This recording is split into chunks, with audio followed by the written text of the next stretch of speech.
السلام علیکم ستړي مشه ګران لیدونکو په موکړه تازه لاندو مهمو خبرونو ته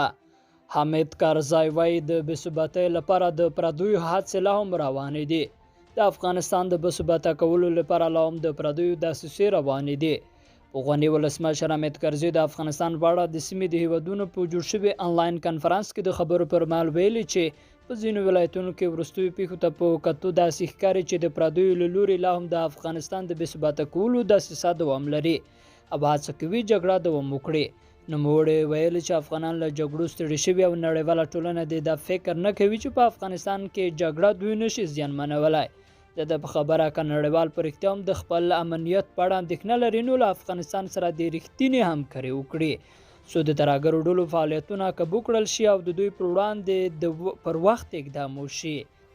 بل لورته د مولانا جلال الدین محمد بیخي هوایي ډګر د ترمیم او بیا رغونې په هدف د ازبکستان یو تخنیکي ټیم مزار شریف ته رسیدلی دی د ازبکستان او افغانستان سیمهیزو رسنیو راپور ورکړی چې د ازبکستان د ولسمشر ځانګړي استازي عصمت الله ارګش د بلخ له سیمهیزو چارواکو سره په لیدنه کې ویلي چې هیواد یې مرسته کوي څو په مزار شریف کې د هوایي ډګر فعالیت بیا سم شي ویل کېږي چې د ازبکستان تخنیکي ډله کې 13 تنه شامل دي وروسته له هغه چې د اګست په 15 په افغانستان کې طالبان واک ته ورسېدل د مزار شریف هوایي ډګر یوازې د چارټر الوتنو لپاره کارول کېږي او اکثره پروازونه قطر ته لري او په کابل کې د شنبه ورځې بمي چاودنې مسؤلیت د داعش ډلې په غاړه واخیست رویټرز خبري اژانس بیګانه وخت راپور ورکړ چې د داعش ډلې په خپل ټلګرام کې د کابل په شیعه میشته سیمه کې د شنبه ورځې بمي چاودنې مسؤلیت ومانه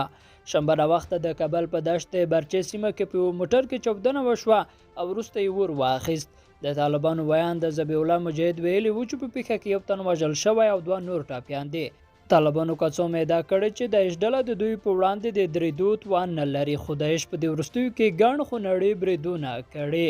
لیدونکو له غوږ نیونه مننه ښه چیرې چې یاست خوښ اوسئ